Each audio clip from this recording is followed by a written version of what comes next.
Wife cheated with her gym trainer, demanded half of everything in our divorce. But she didn't know my dad secretly owned our house and savings.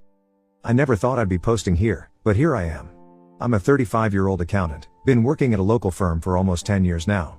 I've always been a pretty practical guy, level-headed and all that, and I guess that's why I'm able to stay calm through all of this. Anyway, I'm married to Kathy, who's 33. We've been together for around 5 years but married for 2. No kids, which, looking back now, is probably a blessing. Kathy hasn't worked since we got married. She used to be in marketing, but after we tied the knot, she wanted to take a break and focus on us. I didn't mind. I make enough to support both of us, and I figured it was temporary. We've got a house, a decent savings account, nothing extravagant, but enough to be comfortable. Kathy's been home most of the time, but lately, things started to change. It's hard to pinpoint exactly when I noticed it, but Kathy began acting distant. She'd stay out longer when she went out with friends or to the gym. She stopped being affectionate and would get defensive when I asked what was going on. At first, I chalked it up to stress or just a rough patch in the marriage.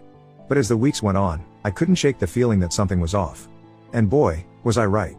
One evening, while Kathy was in the shower, her phone buzzed with a message, and out of pure reflex, I glanced over at it. It was from a guy named Derek. I didn't think much of it at first, but something about the way the message was worded felt off. "Can't wait to see you tomorrow, babe," it read. I opened it, and what I found confirmed my worst fears. She'd been seeing Derek, her gym trainer, for months. The texts were explicit, full of plans for the future, plans that clearly didn't involve me. I sat there, frozen, staring at the phone. I couldn't believe it. The woman I married, the person I trusted, was cheating on me. But instead of rage or sadness, I just felt numb. Maybe it was the shock, or maybe it was my pragmatic nature kicking in, but I knew I had to confront her without losing my cool. When she came out of the bathroom, I calmly handed her the phone and asked her to explain. At first, she tried to deny it, saying it was nothing, just a joke, but when I read some of the texts back to her, she realized there was no point in lying. "I want a divorce," she said, with no sign of remorse. No apology, no guilt, nothing. Just a cold, detached statement. She admitted she'd been seeing Derek for a while and that she wasn't happy in our marriage anymore. She didn't bother to sugarcoat it, she was leaving me for him. But what really threw me was her next move. Without missing a beat, she started talking about dividing assets. She said she wanted half of everything, the house, the savings, everything we'd built together. She even suggested she deserved it because she had sacrificed her career to support mine. I couldn't believe the nerve. I stayed calm, though. Maybe it's because I'd already emotionally checked out at that point, or maybe because, deep down, I knew something she didn't. So, I agreed. I told her if she wanted a divorce, I wouldn't fight her on it. She could have half of what she thought I had. She looked surprised, probably expecting a fight or some sort of emotional breakdown. But I wasn't about to give her that satisfaction. What Kathy didn't know, and what I didn't feel the need to tell her, was that almost all of our assets were in my dad's name. You see, my father is a pretty shrewd man. Years ago, when I first started making decent money, he suggested I put all my major assets in his name. He explained that it would be a safeguard in case anything ever went wrong in the future, whether it be debts, lawsuits, or, as it turns out, a cheating spouse.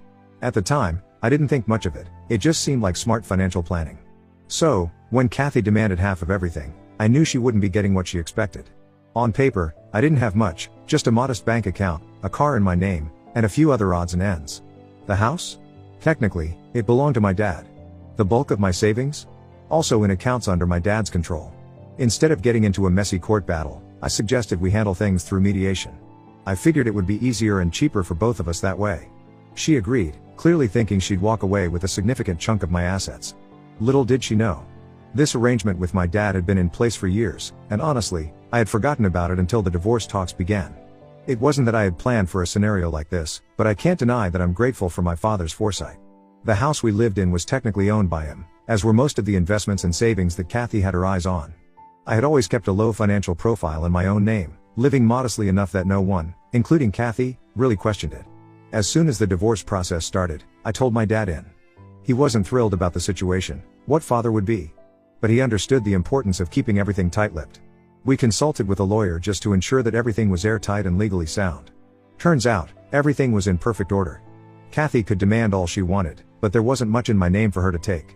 Kathy didn't waste any time. She hired an aggressive divorce attorney, one of those sharks that promises to take everything they can. Meanwhile, I hired a low-key but reputable lawyer, someone who specialized in cases like mine where there were tricky financial dynamics at play. I didn't want to make a big scene out of this, but I also wasn't about to let Kathy and her lawyer push me around. The first step in the divorce process was asset disclosure, which, as you can imagine, didn't go as Kathy had planned.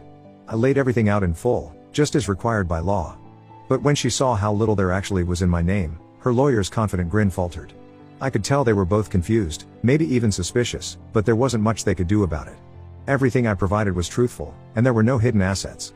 She then started berating me right there itself while calling me an asshole and accused me of lying. But like I said, I provided everything I had. After a bunch of accusations and raised voices, I left and said that we will discuss everything once she has calmed down. Now, here I am, turning to Reddit because I'm not sure if I've handled this the right way. So, Reddit, am I the asshole for agreeing to give her half of what's mine while knowing she's not actually getting anything close to what she expects? Update 1. So, things are starting to heat up. After the initial asset disclosure, Kathy was in complete disbelief. She clearly thought I was hiding something while accusing and berating me, and her lawyer wasn't much better. The look on his face when they saw the modest numbers on paper was priceless. It didn't take long for them to start demanding a more thorough investigation. Kathy kept asking where all the money was, the house, the investments, the savings she assumed we had. She couldn't believe that after years of marriage, there wasn't more to split. Her lawyer quickly hired a forensic accountant to dig deeper, thinking I had stashed money away in hidden accounts. At first, I was a little nervous. Not because I had anything to hide, but because I knew this would only prolong the whole process. But after talking with my lawyer and going over everything again, I realized there was nothing they could find. Legally, everything I had claimed was 100% accurate, and there was no trail that would lead them to the assets in my dad's name. As the investigation dragged on, you could see the frustration building on Kathy's face. She was used to getting what she wanted, but this time, there was nothing there for her to take. It's like she couldn't wrap her head around the fact that she was walking away with next to nothing. Kathy's next move was to try and argue that she had contributed significantly to my career and our lifestyle. She claimed that by staying home and managing the household, she had enabled me to focus on my work and advance in my career. While I'll admit that having her take care of things at home was helpful at times, it wasn't as if I was running a Fortune 500 company. I'm a mid-level accountant, and my job has been pretty stable for years now. There wasn't some meteoric rise in my income that she could point to and say, I helped him get there. Still, she tried. She pushed the idea that she had sacrificed her own career in marketing to support mine, but the truth is, she hadn't worked long before deciding she wanted to stay home. And even then, it was a choice she made, not something I ever asked of her. Her lawyer brought this up repeatedly, trying to paint me as someone who had benefited from her sacrifice, but again, there wasn't much to support that claim. At one point, they even tried to involve my parents in the proceedings. Kathy wanted to prove that they had been giving me money under the table, or that I had been hiding assets with their help. This part made me especially angry. My parents had nothing to do with this, and dragging them into it was a low blow. Fortunately, my lawyer was able to shut down those attempts pretty quickly, but it was clear Kathy was getting desperate. As the divorce proceedings dragged on, Kathy decided to take things into her own hands. If she couldn't get what she wanted through the courts, she was going to try and ruin my reputation in other ways. She started telling everyone in our social circle that I had been hiding money from her, that I had been financially abusive throughout our marriage. I couldn't believe the lies she was spreading. I'd hear from mutual friends about how she was going on and on about how I was leaving her with nothing, how I had manipulated her into thinking we had more than we did. She even took to social media, posting vague but pointed comments about narcissistic partners and betrayals. Some people sided with her, of course. There are always people who will take the side of the person who looks like they've been wronged, but most of our closer friends knew better. They knew I wasn't the type to do something like that. It was frustrating to see her try to ruin my reputation just because things weren't going her way, but I tried not to let it get to me. I knew the truth, and the people who really mattered knew it too. Besides, I had bigger things to focus on, like making sure she didn't take me for more than she deserved. While Kathy was busy running a smear campaign, I was making sure all my bases were covered. My lawyer and I were in constant communication, making sure we had all the evidence we needed to prove my side of the story. I documented every interaction I had with Kathy, every demand she made, and every time she tried to paint me as the bad guy. I knew that if this ever went to court, having that documentation would be crucial. I also started gathering evidence of her affair with Derek. While adultery doesn't always play a huge role in divorce settlements, I wanted to make sure it was clear that she wasn't the victim here. I had screenshots of the texts she exchanged with him, pictures they had taken together, and even statements from some of her friends who had known about the affair but kept quiet. It wasn't that I wanted to humiliate her, I just wanted the truth to come out. On top of that, I started preparing for the inevitable fallout. I knew that once the truth came out, that she wasn't getting half of everything, things were going to get ugly. So I kept my distance, staying focused on my work and my own life while making sure I had everything in place for the next phase of the divorce. One thing that made all of this even more interesting was Derek's reaction to everything. When Kathy initially told him she wanted to leave me for him, he seemed all for it. They had their little romantic fantasy of starting a new life together. But as soon as the divorce proceedings started getting messy, Derek began pulling back. It turns out he wasn't quite as invested in Kathy as she thought. From what I've heard, he started getting cold feet when he realized that being with her might mean dealing with her financial issues. Kathy was expecting this grand new life with Derek, but he wasn't ready to commit to that. In fact, word got out that he started losing clients at the gym because of the scandal. Apparently, people don't want to work with a trainer who's known for getting involved with married women. Now, Derek's been trying to distance himself from Kathy, and she's starting to realize that maybe this wasn't the fairy tale she thought it would be. I almost feel bad for her, but then I remember everything she's done. As for me, I'm feeling conflicted. On one hand, I feel vindicated. I'm glad that I protected my assets, and I'm glad that Kathy isn't walking away with what she expected. But at the same time, I can't help but feel a bit sad. This was my marriage, after all. I loved Kathy once, and I thought we'd build a life together. Seeing it all fall apart like this is tough, even if I know it's for the best. Update 2. Things have taken a pretty wild turn since my last update. Kathy is getting desperate, and it's starting to show in the worst ways. She's clearly realized that she's not going to get the payout she expected from this divorce, and now she's trying to make my life hell. The latest is that she's been making threats about ruining my career and my reputation at work. She told me flat out that if I didn't make things easier for her, give her more money, she would make sure everyone at my firm knew what a scumbag I was. At first, I wasn't sure what she meant, but it became clear when she started showing up at my office unannounced. The first time, she was calm, pretending like she just needed to talk. But when I told her there was nothing more to discuss, she snapped. She started raising her voice, saying things like, "I'll make sure everyone here knows the truth about you." Fortunately, I was able to get her out of there before it escalated further, but it's clear she's becoming unpredictable. Her behavior at home, well, her temporary home with her parents, has been erratic too. After realizing she wasn't going to walk away with the big payday she expected, she moved back in with her parents. From what I've heard, things haven't been going well for her there. Her parents are supportive, but they're not exactly thrilled with how everything's played out. I guess even they see through her victim act. Mutual friends have told me that she's been lashing out, getting into arguments with her family, and acting like she's on the verge of a breakdown. The legal side of things has gotten more problematic as well. Kathy's lawyer is trying everything they can to dig up dirt on me. They've filed motions to subpoena my parents' financial records, even though my lawyer has repeatedly explained that my parents' assets are not up for grabs in this divorce. It's a clear attempt to rattle me, but it's not working. Kathy's team also filed a motion to depose my colleagues at work, hoping to find something, anything, that might suggest I was hiding assets or receiving under-the-table income. They're grasping at straws, but it's exhausting to deal with. Every time we think we've handled one of their requests, they come back with another. The whole situation is starting to feel like a never-ending chess match. Every move I make, Kathy and her team try to counter. But I've been staying one step ahead, thanks to my lawyer and the airtight legal protections my father set up years ago. Still, it's draining, and I'm not sure how much longer I can keep this up before we end up in court for real. Speaking of legal proceedings, we've already tried mediation, twice, actually, and both times, it's been a complete disaster. The first session ended after about 20 minutes when Kathy refused to budge on her demand for half of the house and our savings. My lawyer laid out the reality of the situation, that the house was in my father's name and that there wasn't nearly as much money as she thought. But Kathy wouldn't hear it. She stormed out, accusing me of lying and saying that the mediator was biased against her. The second attempt wasn't much better. This time, Kathy showed up with a list of completely unrealistic demands.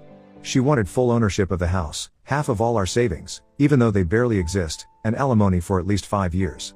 When my lawyer calmly explained, again, that she wasn't entitled to any of that, Kathy lost it. She started yelling about how she had sacrificed everything for me and how I was leaving her with nothing. I sat there, trying to stay calm, but inside I was fuming. She was the one who cheated. She was the one who wanted the divorce. And now she's acting like I'm the one ruining her life? It's unbelievable. After that session, it became clear that this divorce is heading for court, whether I like it or not. On top of that, Kathy's been borrowing money from her family and friends to cover her legal fees. She clearly didn't expect the divorce to drag on this long, and now she's running out of funds. I'm not exactly sure how she plans to keep paying her aggressive lawyer, but that's not my problem. The more desperate she gets, the more erratic her behavior becomes. Mutual friends have told me she's been spending most of her time at home, venting to anyone who will listen about how I've ruined her life. It's gotten so bad that some of her friends have started distancing themselves from her. They're tired of the drama and her constant playing of the victim card. It seems like everything Kathy thought she was going to get out of this divorce is slipping through her fingers. Through all of this, I've been doing my best to stay calm and handle things strategically. Every time Kathy makes a new accusation or demand, I counter it with evidence. Every financial document they request, I provide, because I have nothing to hide. My lawyer has been great about making sure we're following the law to the letter, which is more than I can say for Kathy's team. I've also been working to protect my parents' privacy. Kathy's attempts to drag them into this mess are infuriating, but fortunately, there are legal protections in place to keep her from accessing their financial records. Still, the fact that she's even trying shows just how desperate she is. It's like she thinks if she digs deep enough, she'll find some hidden treasure that I've been keeping from her. But there's nothing to find.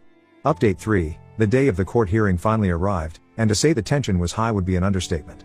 Kathy was the first to testify, and she came out swinging. She made it clear that she believed I had been hiding assets from her all along. She accused me of manipulating our finances, hiding money in secret accounts, and lying to her about how much we really had. She was emotional, painting herself as the victim who had been left with nothing after sacrificing her career to support mine. She was sobbing on the stand at one point, talking about how she had trusted me with everything, only to be blindsided by the divorce and my supposed financial trickery. But then came the real kicker, when my lawyer presented evidence of her affair with Derek. As soon as the texts, pictures, and details of her relationship with him came out, the jury, the judge, everyone could see what was really going on. Kathy's victim narrative started to crumble right before my eyes. At one point, she even tried to downplay the affair, saying it was just a mistake and that it had nothing to do with the divorce. But by then, the damage was done. Her credibility was shot, and it was clear that her financial demands were driven more by greed than anything else. When it was my turn to testify, I made sure to stay calm and stick to the facts. My lawyer had prepped me well, and I knew that getting emotional or defensive wouldn't help my case. I went over everything: how my assets had been structured in my father's name for years, how I had provided full financial disclosures, and how I had tried to handle the divorce amicably through mediation. I also testified about Kathy's threats, her erratic behavior, and the smear campaign she had been running. My lawyer presented documentation of all the accusations she had thrown at me, both publicly and in court, and showed how baseless they were. We laid out the truth about our finances. The house belonged to my father, our savings were modest at best, and there was no secret stash of money that she could lay claim to. The judge seemed to appreciate my straightforwardness. I didn't try to vilify Kathy, but I didn't sugarcoat the reality of what had happened either. The facts were clear, and I made sure to present them without drama or exaggeration. A few key witnesses were called during the trial, and their testimonies helped seal the deal. First, my father took the stand.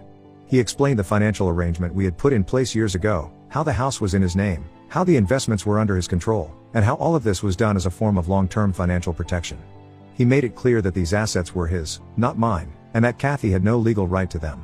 Next up was one of my colleagues from work. Kathy's team had tried to argue that I had been hiding money by receiving under-the-table payments or bonuses, but my colleague shut that down quickly. He testified about my modest income and my regular, transparent salary. There were no secret bonuses, no hidden sources of income, just the straightforward paycheck that I had disclosed. These witnesses were crucial in showing that Kathy's accusations were baseless. The judge could see that there was no grand conspiracy on my part, just a simple, transparent financial arrangement that Kathy had never bothered to understand. After days of testimony and legal arguments, the judge finally delivered the verdict. It was a huge relief to hear the words, "The divorce would be granted in my favor." Kathy's demands for half of the house and our savings were denied outright. The judge ruled that because the house and most of our assets were in my father's name, Kathy had no claim to them. The only thing she was awarded was a minimal amount of alimony, and even that was for a short duration, barely enough to cover her legal fees, let alone the lifestyle she was hoping to maintain. The judge made it clear that Kathy's affair and her lack of contribution to the household finances played a role in his decision. He saw through her attempts to paint herself as a victim and ruled accordingly. As the decision was read out, I felt a massive weight lift off my shoulders. The months of stress, the constant accusations, the fear of losing everything, all of it melted away in that moment. I knew that, legally, I was in the clear. Kathy, on the other hand, didn't take the verdict well. As soon as the judge finished, she burst into tears, shouting that the system was unfair and that I had cheated her out of what was rightfully hers. She stormed out of the courtroom, leaving her lawyer looking exasperated. I'm not sure what she expected, but it was clear that she hadn't prepared herself for the possibility of losing. For me, the immediate feeling was one of relief.